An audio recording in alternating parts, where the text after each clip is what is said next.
Assalamualaikum warahmatullahi wabarakatuh. Perkenalkan, nama saya Dian Pujiwidi Astuti, NIM 4301018014 dari kelas 6E. Pada kesempatan kali ini, saya akan menerangkan materi dari mata kuliah jaringan komputer. Langsung saja, yang pertama yaitu sejarah singkat dari komputer networking. Jadi, awal mula dari komputer yaitu adanya jaringan komputer pada tahun 1940-an di Amerika yang dibuat oleh proyek untuk perkembangan komputer di laboratorium Bell dan grup riset dari Universitas Hartford yang dipimpin Profesor Howard Aiken. Nah, jaringan komputer ini merupakan koneksi antara dua device atau lebih. Nah, koneksi tersebut dilakukan baik melalui fisik maupun secara logika. Selanjutnya yaitu syarat dan sifat. Nah, di sini jaringan komputer memiliki beberapa syarat. Yang pertama yaitu terdapat minimal 2 komputer atau lebih yang terhubung baik menggunakan kabel, wireless, atau keduanya. Yang kedua, terdapat pengguna yang memakainya. Nah, yang ketiga, terdapat kegiatan komunikasi data di dalamnya. Yang terakhir yaitu terjadi pemakaian bersama baik software maupun hardware. Nah, jaringan komputer ini harus memiliki beberapa syarat tersebut. Lalu kemudian sifat-sifat yang dimiliki oleh jaringan komputer. Yang pertama yaitu scalability, yang merupakan jaringan komputer dapat disesuaikan dengan kebutuhan dan perkembangan. Yang kedua, results, yaitu jaringan komputer dapat melakukan pertukaran data dan sumber data baik hardware maupun software. Yang ketiga, connectivity. Yang ketiga, connectivity, yaitu jaringan komputer harus terhubung. Nah, yang terakhir, reliability, yaitu jaringan komputer dapat diukur performansinya dan kehendaknya.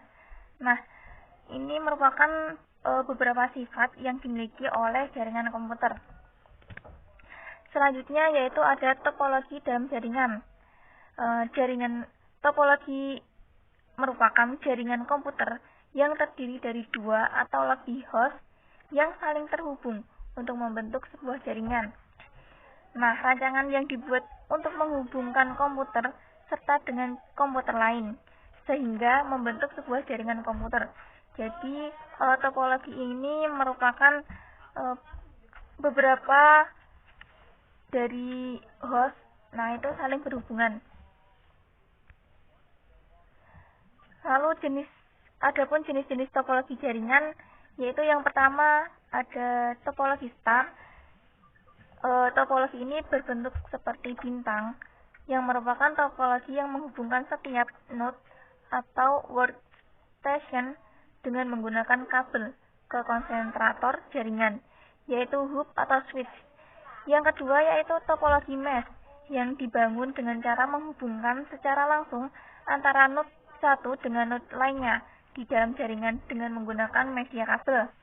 Nah, yang ketiga ada topologi ring, biasa disebut dengan topologi cincin.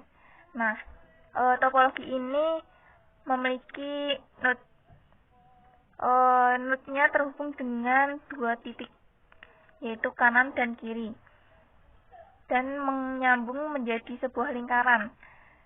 Dan setiap modenya yang terhubung di dalam jaringan mempunyai fungsi repeater bagi node lainnya. Yang keempat yaitu topologi bus, merupakan topologi yang menghubungkan kabel koaksial.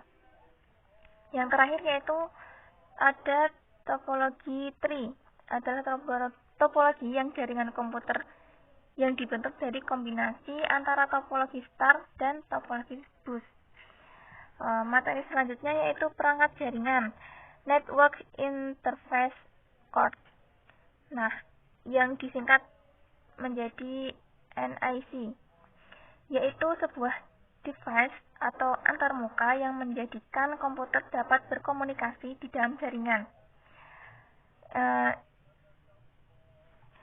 Perangkat jaringan ini terdiri dari repeater yang bekerja di physical layer yang bertugas untuk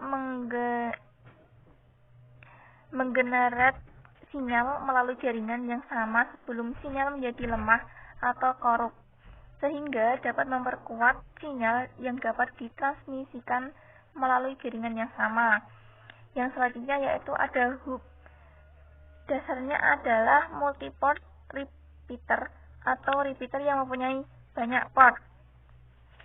Selanjutnya ada bridge yang merupakan alat yang mampu menghubungkan jaringan LAN ke jaringan LAN lainnya yang masih menggunakan protokol yang sama.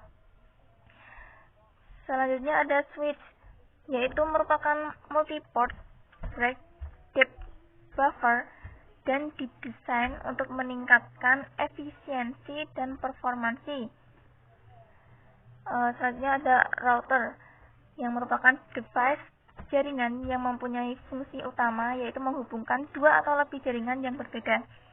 Dan yang terakhir yaitu access point, bisa disebut dengan wireless access point, yang merupakan sebuah alat yang terdiri dari antena, transceiver, dan port RJ45 yang berguna untuk membuat jaringan kabel atau WLAN. Nah, sekian dari materi yang saya sampaikan. Apabila terdapat kesalahan kata, saya mohon maaf. Wassalamualaikum warahmatullahi wabarakatuh.